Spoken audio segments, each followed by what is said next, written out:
Hello, you're listening to WRKE 100.3 LPFM, Salem, streaming live online at WRKE.org, and on the TuneIn app, just search for WRKE.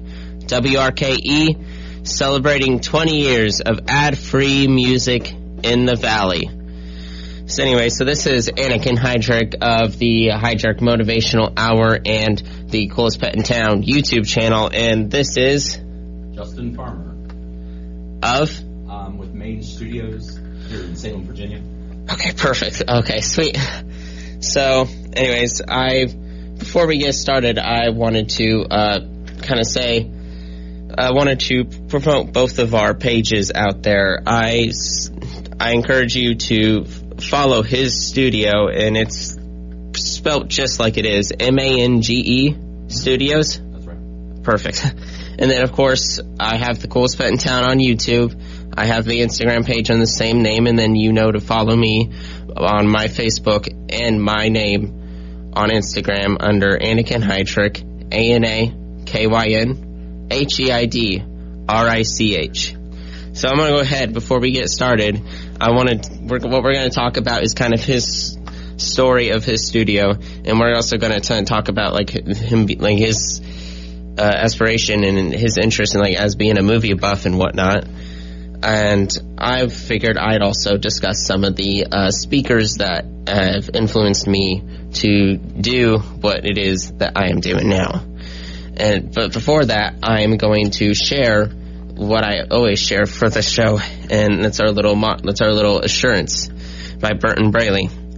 If you want a thing bad enough to go out and fight for it, to work day and night for it, to give up your time, your peace, and your sleep for it, if all that you dream and scheme is about it, and life seems useless and worthless without it, if you gladly sweat for it and fret for it and plan for it, and lose all your terror of the opposition for it, if you simply go after that thing that you want, with all of your capacity, strength and sagacity, faith, hope and confidence, and stern pertinacity, if neither cold, poverty, famine, nor gout, sickness nor pain of body and brain can keep you away from the thing that you want, if dogged and grim you besiege and beset it, with the help of God you will get it. Sweet. So, anyways, so I know you have, during my time at Scratch Biscuit, when I had worked there before I left, I noticed I had met you there, and I found out that you have recorded and filmed many of the advertisements that we have done for Village Grill and Scratch Biscuit recently. I recently saw the one recently, the funny one, the guy breaking in, trying to steal the biscuit recipe, and then there comes Sophie. I love that. That was so goofy. And then I just saw like the Halloween advertisement for Village Grill. How do you guys pull that off? Well, it's been cool. It's one of those things where, like, I don't want to do just normal, boring commercials and stuff like that. And Nathan, everyone at Scratch, and Village has been cool to let me kind of like go outside the box a little bit. And so I'll start just kind of with an idea. And for like that one, for instance, I was like the idea of someone breaking in, and I was like, we'll take it over the top. And so there's like a laser grid and everything, and Mark, who's our criminal, he's like a yoga guy, so he's like walking on his hands and everything. Oh, nice. Wait, Mark? Yeah, Mark. I'm blanking on his name. He's a yoga teacher. Oh, okay. I was going to make sure that was the right Mark I know, because I know Mark Smith, the yoga guy. I think, yeah, blonde hair. Oh yeah, no, he's an amazing guy. I've known him. Yeah, he's great to work with. I've known him right before I graduated high school. Anyways. Well, yeah, so I just, I came up with these ideas, and I threw them out to Nathan and Sophie, and they loved them. And that's kind of how it's been so far. Like, in the time I've been working with them, we'll brainstorm these ideas, I'll write scripts, I'll send it to them for their approval, and if they like them, then we just roll forward with it and start, in production and things like that. And so far, it's been awesome. Like, we've done, I think, 4 or 5. We just shot one this week for Halloween. It's kind of like a Salem witch trials themed one for Scratch, and then we did one this past week for Village Grill that's advertising Flannel Fest that's coming up. And it's kind of like we did kind of a hybrid thing, since it's the day after Halloween, kind of like half horror, half Flannel Fest idea.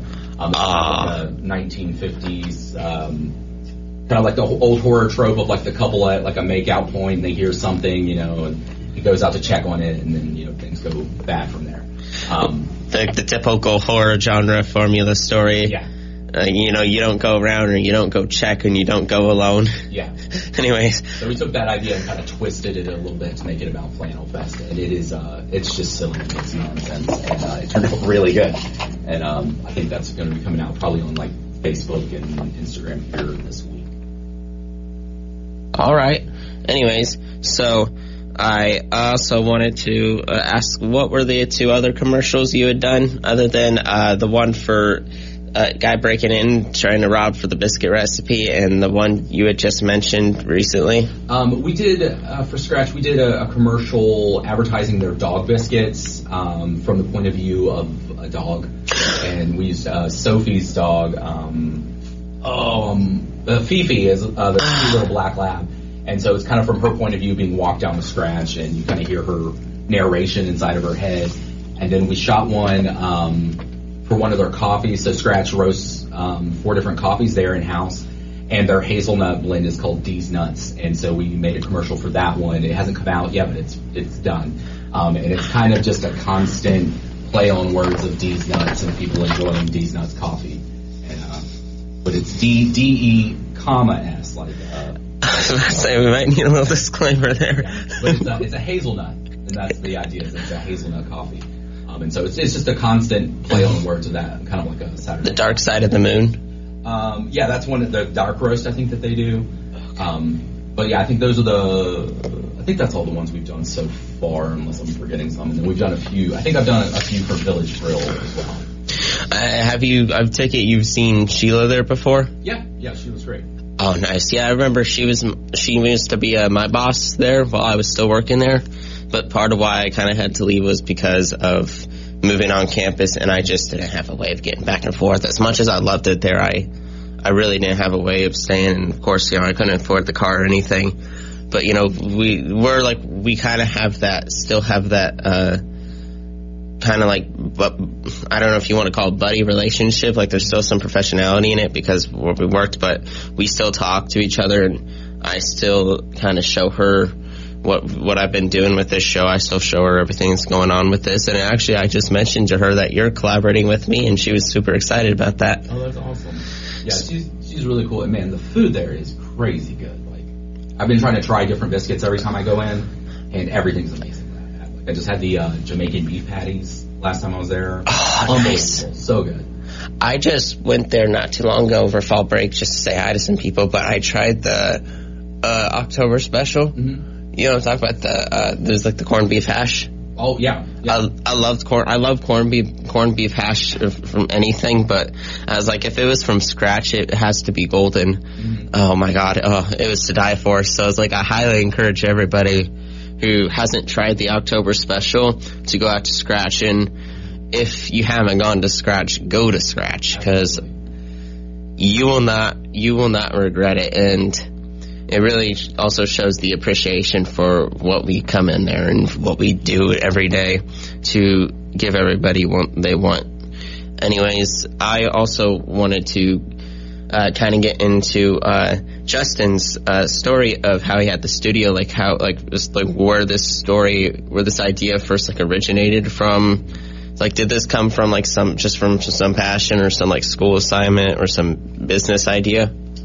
I mean, I think I'm like a lifelong movie fan, movie nerd. I grew up watching movies, and especially like horror and comedies that were always a thing for me. When I was my junior year of high school, me and my friends started making a movie, just like on an old VHS camera that my friend had, and we just started shooting. Like, we all liked slasher movies, and so we just started shooting scenes. We didn't even have a script, and just slowly as time developed, we were like, well, let's put this together and make it make sense. And so it took about 5 years of us making this indie slasher movie, and it was terrible. It was awful.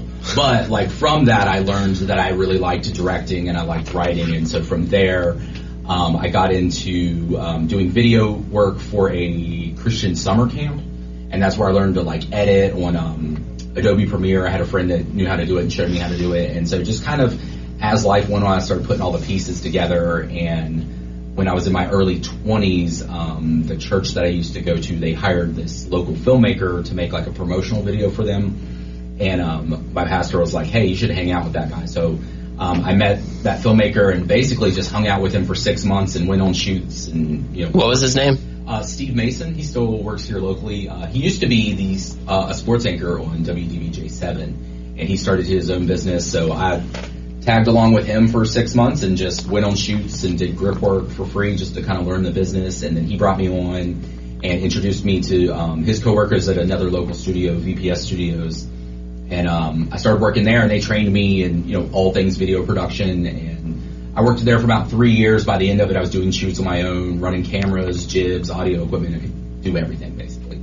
And so after that, I got married, and freelance wasn't paying the bills, so I got a 9-to-5, but I kept up with it on the side, and I made a couple indie films just like on the weekends and stuff like that. Learned a lot from them. They're also terrible, and but from that, I just kind of kept up with it and kept working at it, and eventually I was working at a railroad, and I did video stuff for them as well, and got laid off from there. And with the severance that I got from there, I was like trying to figure out what my next move was going to be. And I was like, I'm just going to start my own film studio, because it was something I've been wanting to do for a long time. I've been writing for a long time. I wanted to make movies and move out to LA and everything. But at this point I had kids and, a family and everything. So just trying to figure out how to navigate, taking care of my family, but also following this passion of filmmaking. And so with that severance, I was like, I'm going to start my own studio. So I, bought gear and editing equipment and stuff like that. And from there, I ended up booking my first client, which is Salem Studios Tattoos over on Electric Road. Oh, I've been there. Yeah. Or I haven't been there, but I've been by there a lot. You talking about the area near... Are you talking about on around that same road as like the Earth Fair and the Mellow Mushroom along down that road? Yeah, that same road. They're closer to like Tanglewood Mall. They're kind of diagonally across the street from Tanglewood Mall.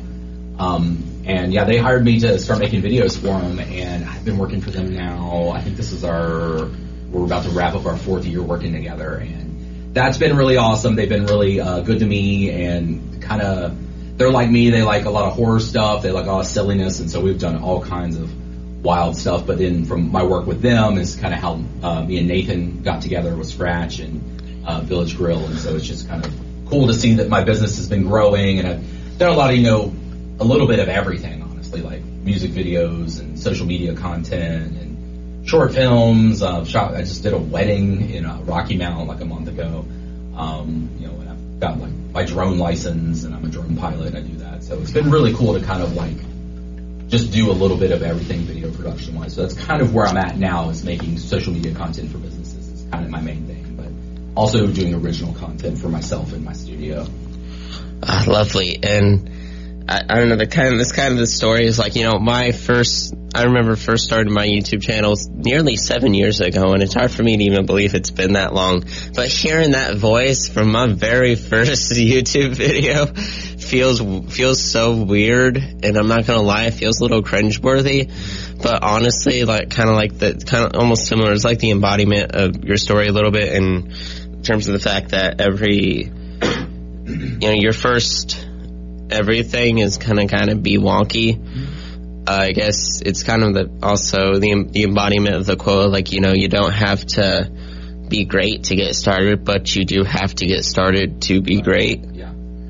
I like you say, you're kind of like doing those things that you're kind of doing the things today that others won't have, in order to have the things tomorrow others won't have. Yeah, like definitely one of my first loves is writing, and there's an Ernest Hemingway quote that the first draft of anything is we'll say poop for the radio. But yeah, it's like anything you start is going to be terrible, but that's how we get good at things. It's like if you go to the gym, like your first workout's going to be your worst workout, but you only get better the more you show up and stick to it. So I think the first things are always rough, and maybe they're cringe, but I think it's more cringe to not try and to just be scared and stuck in your head. Like, as long as you keep showing up and you keep working at it, it's like what you work on is what you get better at. Exactly. And that's like you said, like I said, we're all gonna kind of have our worst workout or our worst, grind or our worst days. But like, there's a quote I really, really, really love from Winston Churchill, and he said, enthusiasm is the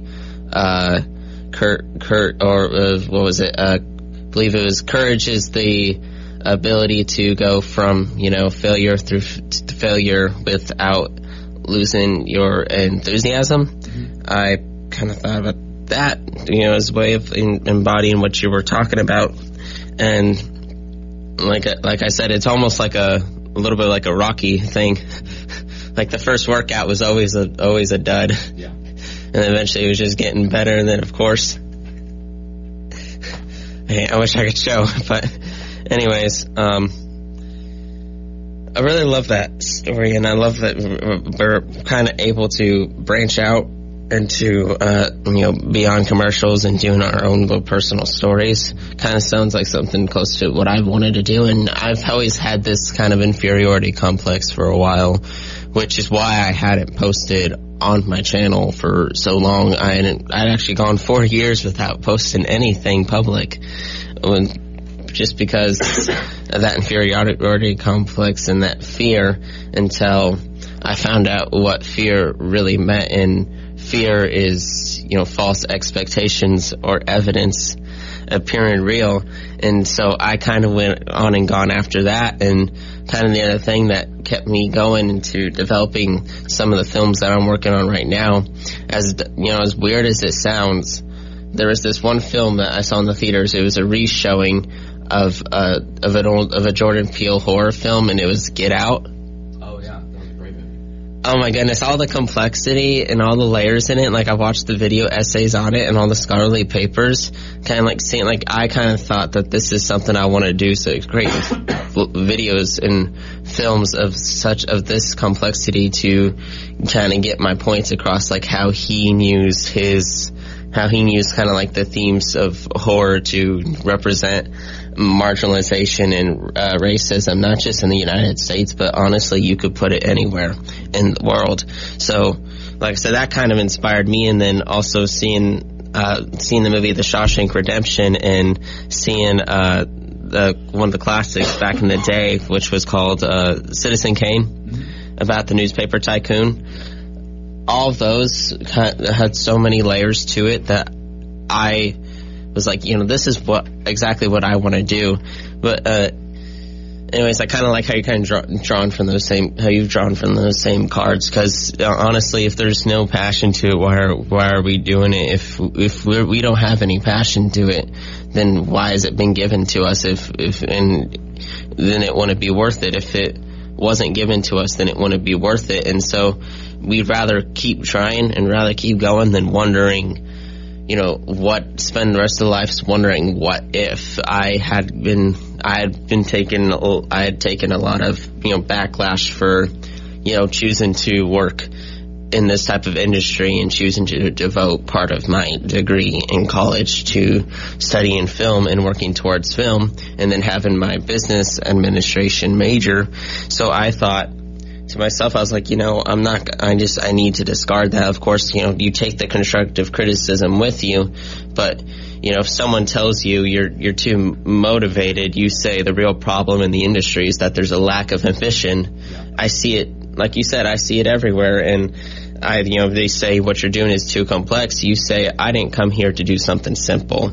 So were there any like kind of bits of advice like that you had to follow, or like do you think there are any problems with just the video industry or film industry that really, really need some attention? I definitely think that if you have a passion for something, that you should just do it. Like, you should follow your heart with things like that, regardless of what happens with it or where you go. Like, you can't be tied to results. I think that just doing the work is the point. Like, that's if you have a passion for something, or you really want to do something, like, the journey is the pleasure, not the result. And then, so if something, you make a career or something, or you make money from it or something, like, that's just the icing on the cake.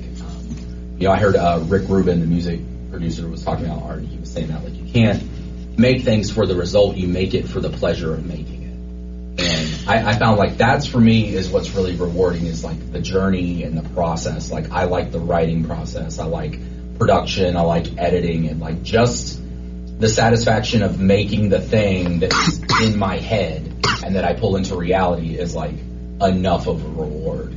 I think making stuff like just for the audience or just for likes or just for, views on YouTube, I think ultimately that's shallow because then you're tied to what other people do and how they react. And that's something that's out of our control.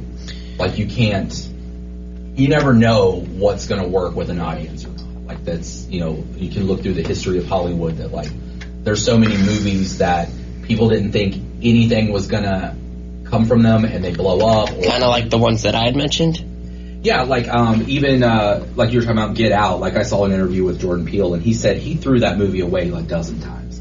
Like he worked on it for like 10 years and he worked on that screenplay and he said that there were so many times where he's like, this isn't going to work, this is stupid, this is not what I wanted. He threw it away and he just kept coming back to it.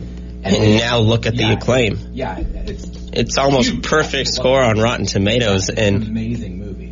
Oh, phenomenal. I honestly don't think I'm being too ridiculous when I say it's considered one of my personal favorites. I actually just wrote a paper on it, like as a part of my love for it. I was writing a paper like on genre, and I was like, this would be perfect because he kind of breaks genre, kind of like how Alfred Hitchcock broke genre in his own way. I felt like Jordan Peele was like the new Alfred Hitchcock of our time with what he was doing with stuff like Get Out and Us and Nope.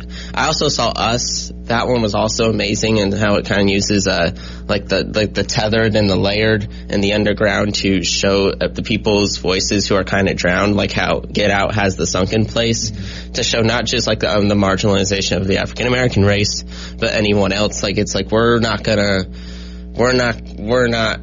prejudiced or classist or anything, but we're also not gonna disparage a system that benefits us. And I see that everywhere. I see that, I've seen that in schools. I've seen that in schools where it's like, we're gonna use your talents, but we're not gonna acknowledge your presence.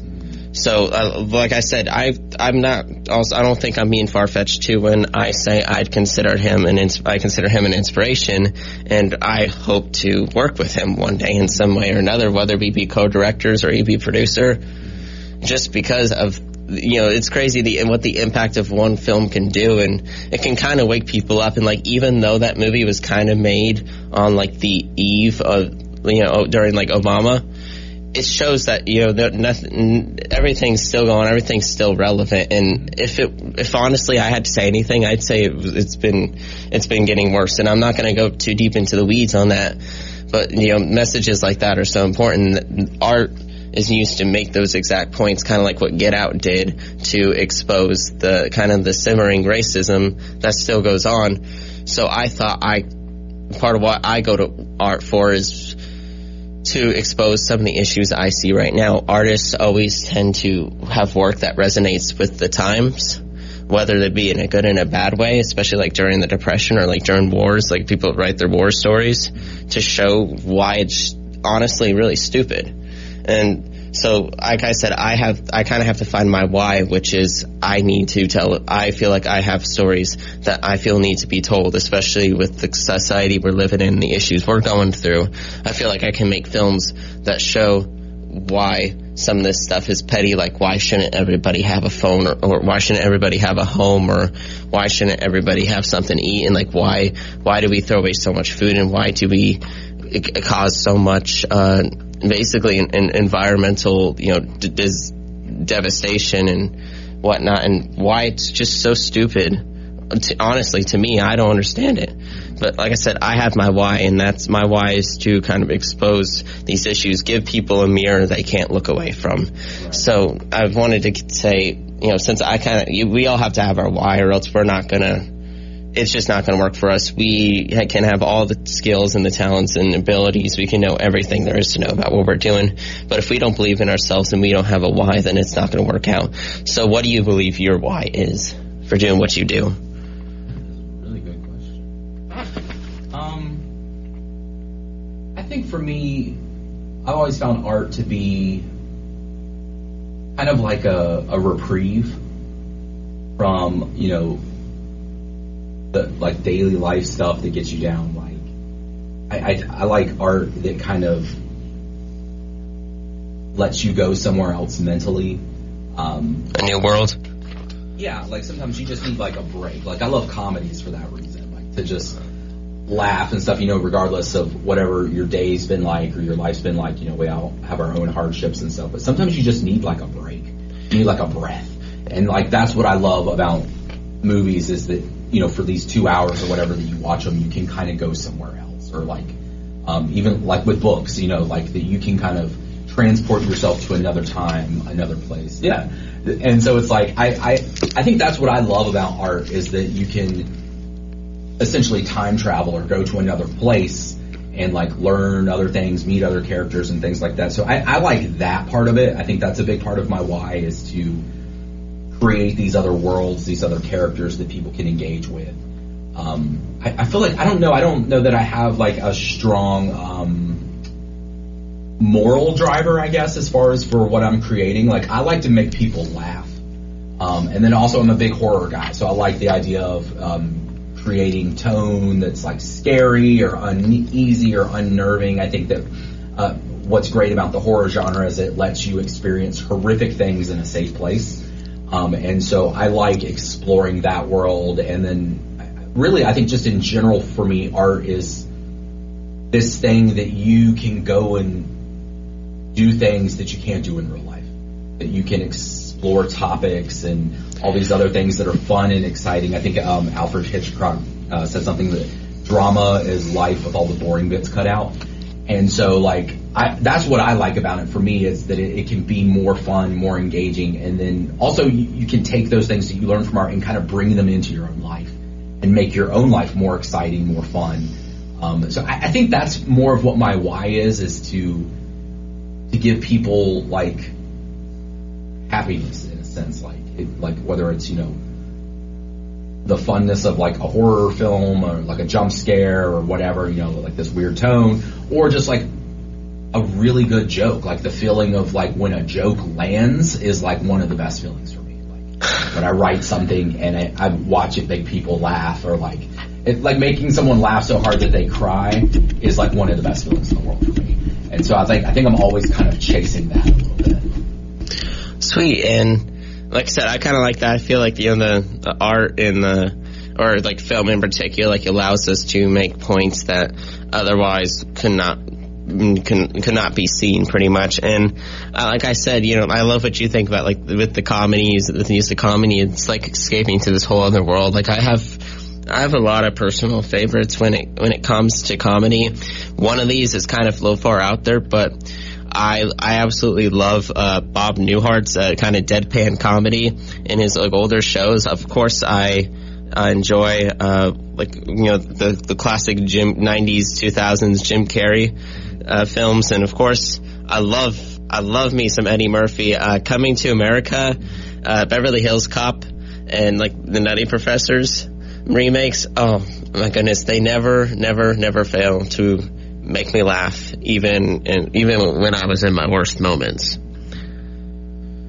Yeah, there's something really cathartic about like, I think like silliness. Like I know like sometimes when I've been through like some pretty heavy stuff emotionally, like that's what I turn to with silly stuff. So like for me, I really love the Eric Andre show. It comes on Adult Swim. It is just nonstop front to back silliness and like over the top. And like, even though I've seen like every episode a ton of times, it still makes me laugh out loud every time I watch it.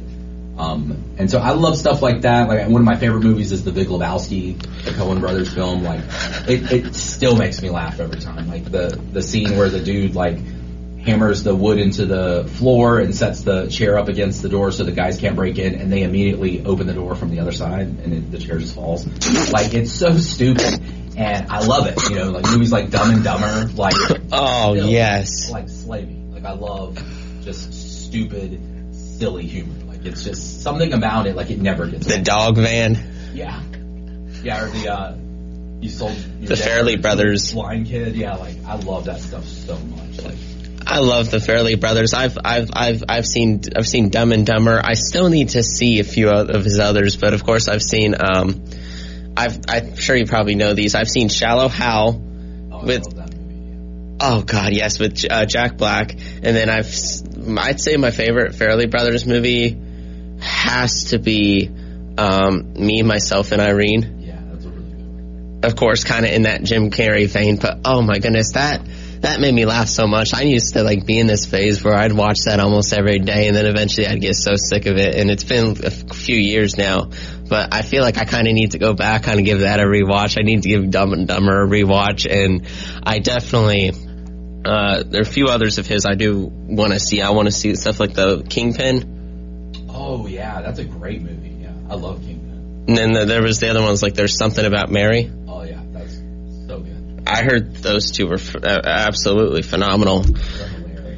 But no, and like you said, like kind of how and I also kind of want to go back to Jordan Peele to make a point, like how he's kind of always breaking narrative, or like how Hitchcock always broke narrative and genre. That is something I want to do to convey points, because, you know, I'm currently being taught stuff about like hero's journey and crossing the bridge, and like just the, you know, the typical story for any genre, like the hero with 1,000 faces, the Joseph Campbell's book. He kind of goes over the hero's journey, and, you know, being faced, a person in the ordinary world being faced with the task, and they face their ordeals and they meet their mentors. Some of the films that I'm trying to make are trying to bend that in a way to show real life, because the purpose of one of my films that I'm making is kind of focuses a little bit on the mental health side of things, on, like, you know, with the world that we're living in and how people are taking advantage of it, and how there's just so much injustice going on. It's like, how do you expect people not to feel down, and how can you, like, kind of gives you sympathy for those who have been knocked down so many times and have been down for so long, to the point where it's like many don't even find a mentor, many don't even get the help, and I've seen it before, and I hear it every day, and I look at the suicide rates, and I see, you know, especially in the last 2 decades, we've had that 30% spike, and so I kind of want to address these in a way that, of course, shows and doesn't tell and preach too much. And my film that I'm working on, I don't even want to get to a point where the characters meet the mentor, because in real life, many don't get the mentors or the help that they need, and many aren't as, I wouldn't say blessed, but many just aren't as lucky or thankful as others are, or many don't see it until right after it's too late. So, like I said, I feel like the kind of art imitates life and life imitates art. I feel like it goes both ways around, or like the world is a stage. Yeah. Anyways, I've kind of found my why there, and I also love the typical journey, but I also don't. Like I said, I want to also show a little bit of real life and a little bit of reality, because I think people need reality. I think right now more than ever, I think they need that mirror that they can't ignore. Like you kind of show everybody is capable of causing hurt, whether they believe it or not, or, like, you know, choose to acknowledge it or not. It's just a way of showing, like, hey, we have all been kind of responsible for, like, the destruction of each other in one way or another, whether we realize it or not. And one of the first steps towards fixing that is, of course, acknowledging it. The first steps before anybody can fix themselves or fix the world around them, or try to fix the situations they're in, is acknowledging that they too are the common denominator. Right. So anyways, I want to say, were there any, like, kind of downfalls or any, like, downsides that you had come across working at your studio? I think I've been pretty fortunate that I've not had any, like, huge issue. I mean, I guess the biggest issue I went through was a divorce, and that sucked pretty hard. But, you know, but so much good stuff came from it. Like, it was definitely a time in my life that was, like, the lowest point, but I got to see all the people who, like, actually really cared. And so, like, I found out, you know, who my real friends were, who my that my like support network was actually way bigger than I thought. Like a lot of people showed up for me that I didn't expect, and people reached out and were kind and loving, like way more than I guess I cognitively thought there were. And that was huge for me. Like that, it was just like there was actually like so many people supportive. One of my best friends, she said to me, we were just talking about stuff, and she was like, "You are surrounded by love." And like that really sunk in. And then when I realized, like, oh, she's right. Like there were so many people that cared about me, that showed up for me, that were, just took me out to lunch or just like hung out. Like that was what kind of brought me out of that like kind of depressed state that I was in. Going through that was like just the kindness of my family, my friends, that people were just like, oh, let's hang out, let's do this, or even just people that reached out online that were like, hey, I've followed your work for a long time and we've never talked, but I've been where you're at, and like if you ever want to talk, or just offered encouraging words, like that actually meant like a whole lot to me. And so just seeing that there's actually more people rooting for you than maybe you're aware of, like you're talking about like how, we can all be responsible for negatives in each other's lives. Like I think there's also the flip side of that we can bring healing to each other as well. Transference is inevitable. Everybody's is bound to have some impact on another. Yeah, and I think being intentional about being positive, like a positive force in people's lives, especially those around you, is like also can be like incredibly powerful. And so I think that was something I learned through that, and that was more in my personal life than professionally. But like I guess even on the professional side, seeing like how many people have responded well to like things I've made and content I've made or people I've worked with, and how like some things I was like, oh, this is just some piece of content or whatever, and I think it was okay. But then having people reach out afterwards and be like, oh my god, that was so funny, like that really brightened up my day, or like, man, I just kept watching that because it kept making me laugh, like I really needed that. Like that's been really meaningful to me, and like I've done photography also for like the past 12 years or whatever, and I focused a lot on like the human form and stuff like that, and having people resonate with that art as well, talking about how for me a big thing is like life's too short to feel bad about your body, and so I really embrace like all body types and things like that. And I've had so many people come to me and be like, man, just the way that you treat the human form and the way that it's like you portray everyone as beautiful and like as a work of art, like encouraged a lot of other people to like not be so down on themselves. Like it's so easy to talk bad about your own body, talk bad about your own self, and it's like I came at it from a point of view of like, oh, I think I should love myself no matter what, like where I am, regardless of what I look, whatever I do. Like I'm like, I got to live with myself, so why wouldn't I want to be my biggest cheerleader? And so kind of coming at art from that perspective, and as far as the way like I photographed people and things like that, I've had so many people share stories with me about like, oh, that actually like helped me kind of self-correct a little bit. And I think so much about life is like, we're talking about film and cameras and stuff, like the lens you use is important. So the way that you view yourself, the way you view your problems, it's like if the lens you're using isn't working, you can change your lens. And so it's like people that are constantly looking at the negative side of life or the things that aren't working in their life. It's like, well, of course you're going to be depressed. Of course you're going to be sad. If you're using a negative lens the whole time, of course it's going to look that way. So sometimes the best thing to do is change lenses and try a different perspective, a different view. And I think that's something I've tried to implement more of. I'm really lucky in that I just seem to have a very naturally high self-esteem. And so just whatever the problem is, I always kind of flip it to like, well, I'm rad, I'm awesome, I'm going to be able to push through this. I like who I am. And so coming from that viewpoint, I think has been very helpful in a lot of what I do, of having this lens that, whatever the problem is, like I can overcome it. Like whatever, I think it's like the whole thing that every crisis is an opportunity. Like having that mindset that it's like, oh, it doesn't matter what the situation is or where I'm at or how I'm feeling, like I'm going to come out on top. I'm going to move forward. And I think just having it's not over until I win. Right, exactly. So having that perspective, I think is really just a big part of succeeding and finding happiness or whatever is your outlook.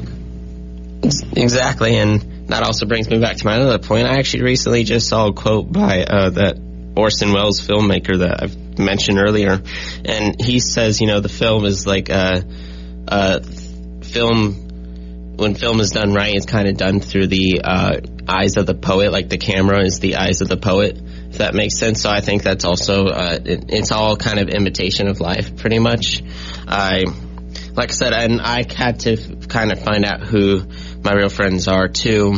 And I, too, have realized my support network was bigger than I expected. Like, I found out, I had professors who, behind the scenes, were actually talking about what I do in such a positive light that in ways I had never thought. And, I'd see of course, I had friends who, never really wanted to talk. I of course, maybe have lost some people along the way.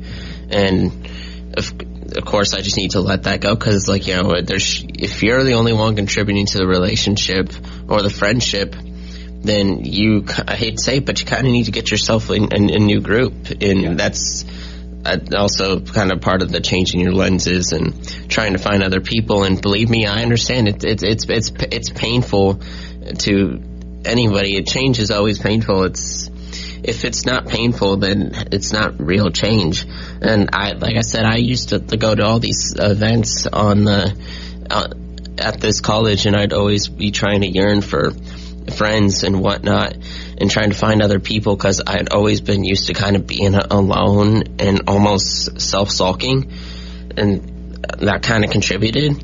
But then, of course, I also had people who would, kind of put me down and then have that nerve or that audacity to tell me to not sulk in it right after they had hurt me, and then expect me to just drop it a few minutes after and then act like nothing ever happened. So of course you kind of have to find those. You kind of have to learn to detoxify your life and get rid of those people who basically, I hate to say it, set you up like that. I also know there's another saying, if you're the smartest person in your group, you need to get a new group. And I don't believe anybody's really better than each other or whatnot. And the reason why I kind of say what I say, I kind of take it from one of my speakers I listen to, Leslie Brown. He emphasizes that importance because, how can you grow from people who only function the same as you or only know the same as you? You can't see what you're doing wrong if you're only around the people who kind of support it or approve what you're doing, and you might not even see it as a bad thing. And I hate to say it, but I see it everywhere. I see it in all these groups. I see it in debates where people are so stuck in one perspective that anything outside is seen as a threat because they're always surrounded by the people who only approve their actions or try to condone their actions. So, like I said, I can't emphasize strongly enough the importance of promoting some diversity in your group and having people who, like I say, may not always approve what you're doing. You need that, and you need that sometimes you need that tough love. Sometimes you need to be put on the hot seat. And believe me when I say it, sometimes I couldn't stand it. I'd be like, come on, just when things were going right. Yeah. And then, of course, like I said, especially when you hit those hard times like you have mentioned, I too can relate. I had terrible depression. Sometimes I deal with my own anxiety, and I'm not going to lie, I break my own rules sometimes on what I discuss on this show, like what I encourage other people to do. Sometimes I struggle to follow them myself, and I just have to learn to accept that I'm only human, and all I can do is try to move forward and put that in the past, because I can't go back and change the past. Yesterday is yesterday. What has happened has happened. I can't go back and erase that, and all I can do is reflect from it, take from it, and be better than the person I was yesterday. And I believe if you are the same person you were yesterday or a month ago or a year ago, then you have not grown as a person. Yeah. There's one of my favorite books, I read it every year, it's called The War of Art. And in that he talks about the big drive of the book is that we all have this thing that we're supposed to do, and we're all fighting against it. and there's this resistance in us that is a constant. The rites of passage. Yeah, it's like this constant battle within yourself to do the thing you know you're supposed to do, and that not doing that thing is really kind of the root of all unhappiness, discomfort, whatever.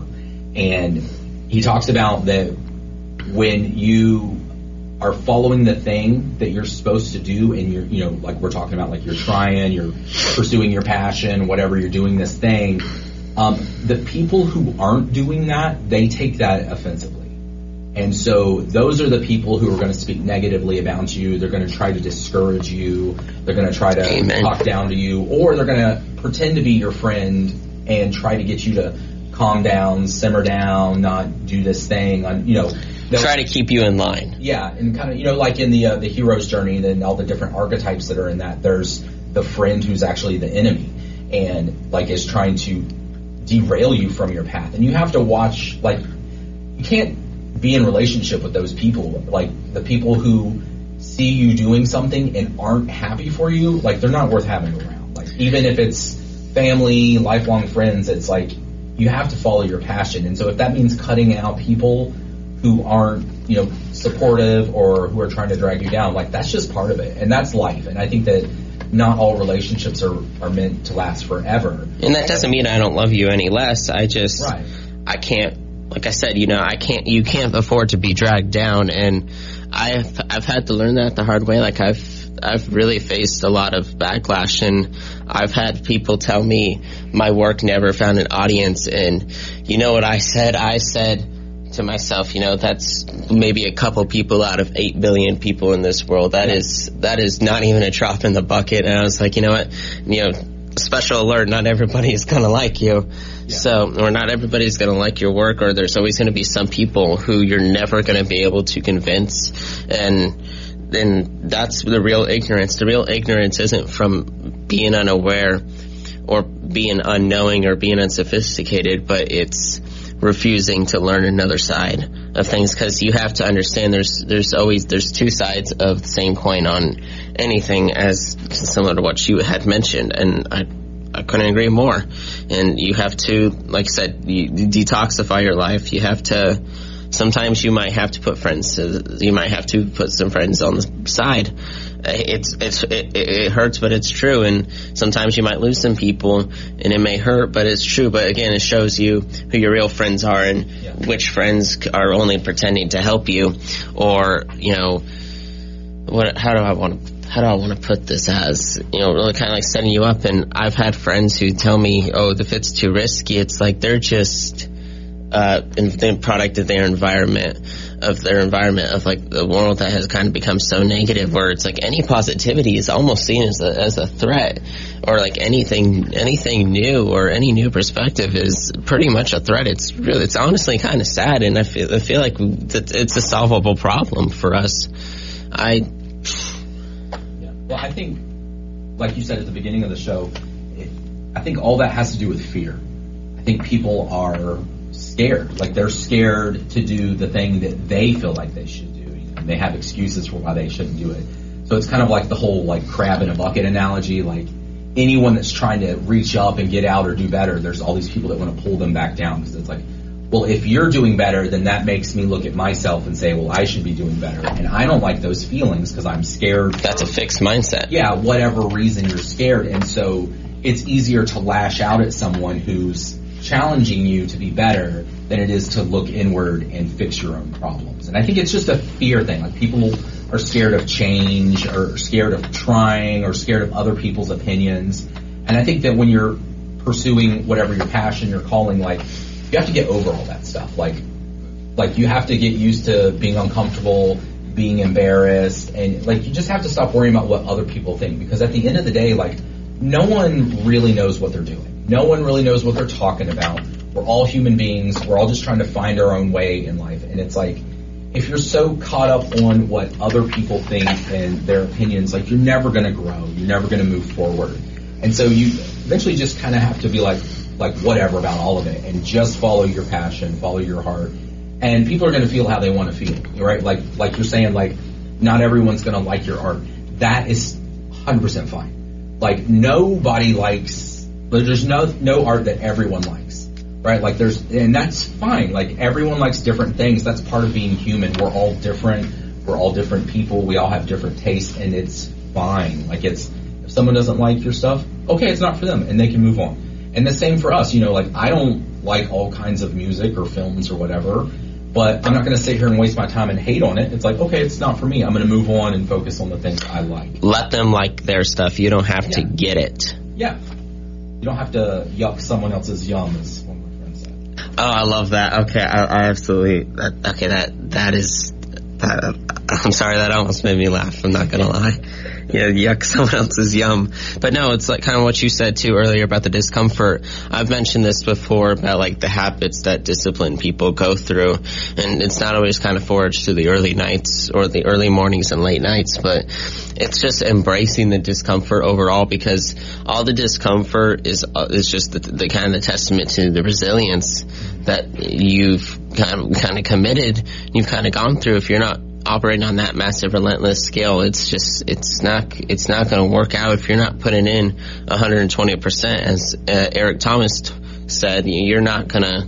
It's just not working out for you, or it won't work out the way you want it to, and won't come out the way that you would love it to. But and that discomfort also comes through the no's. The disappointments and the rejections come, and the setbacks come, and all of that will come by the truckload. Believe me, every uncommon person has faced some troubles, and like you said, Jordan Peele had discarded many of his projects for so many times because he didn't think his work was worthy.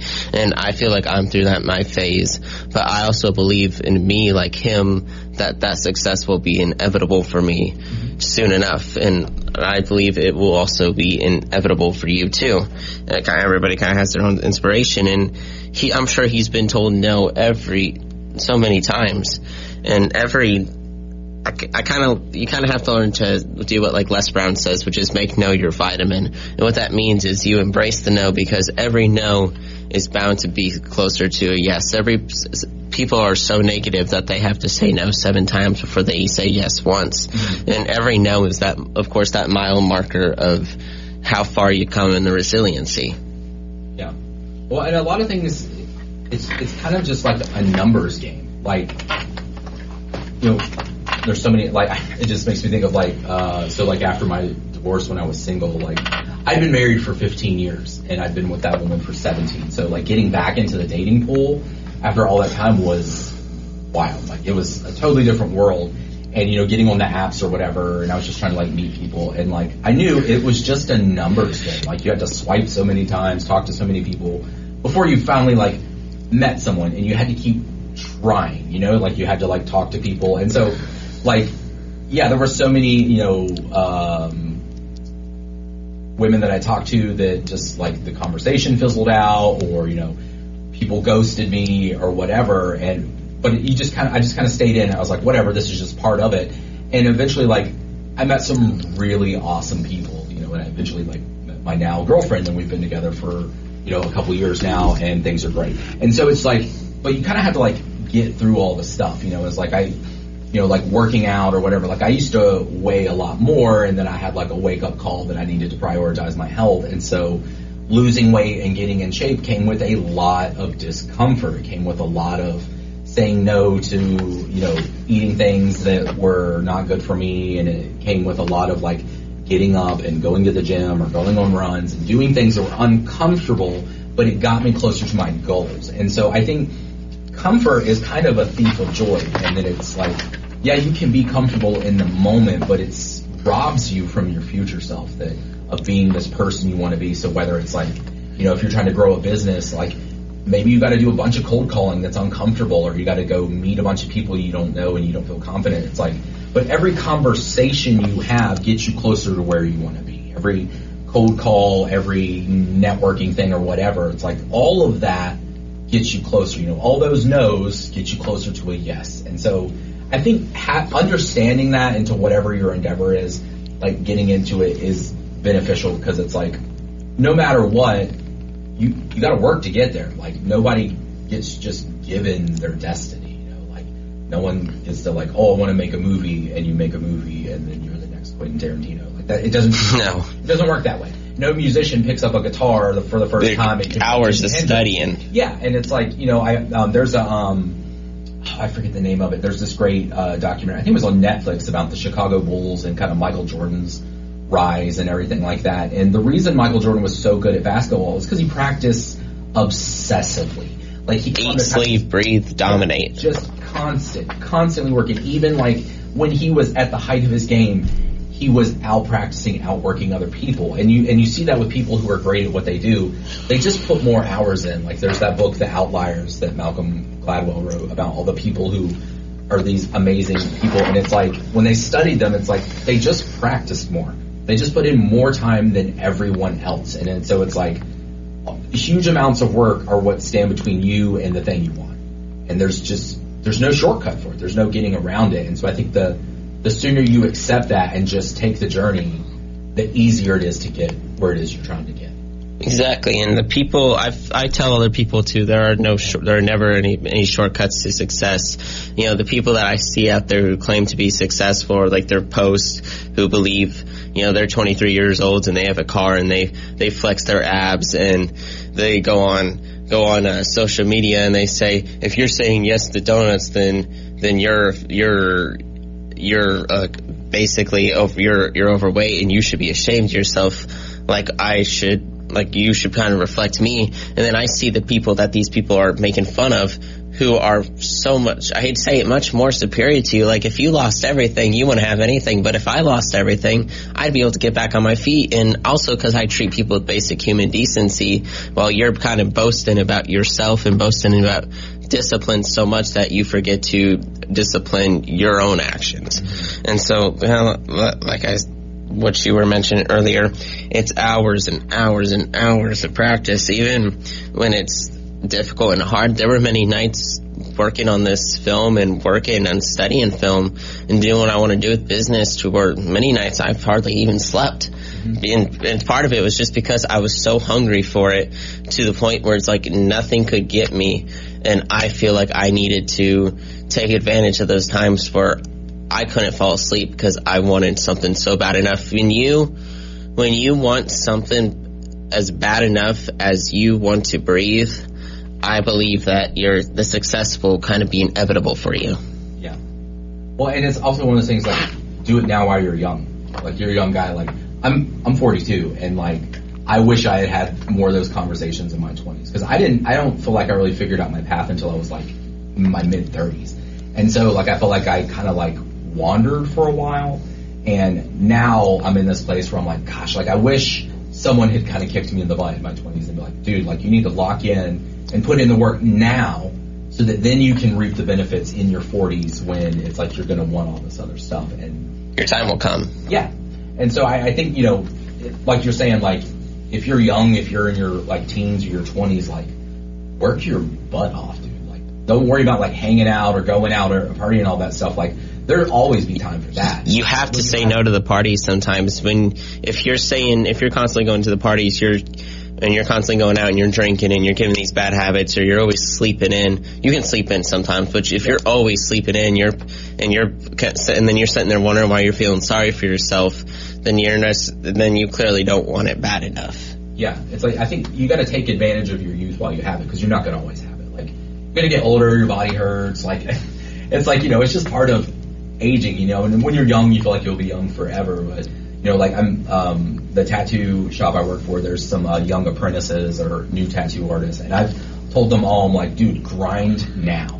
Like work on your craft now. Like get better now. Like grow customers now. Because then if you do that consistently for like 5 years, you will be leaps and bounds ahead of your peers. Because so many people aren't doing that.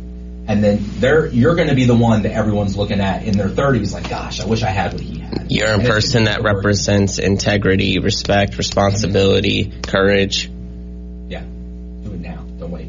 Exactly. And I always think of this one thing I really love. In order to have the things tomorrow others won't have. You must be willing to do the things today others won't do. It's like, even if you don't have the money, even in the state of our economy right now, I still see people going out there taking chances because they can't afford not to take the chance. They know, even in spite of everything, they know it's worth it to them and whatnot.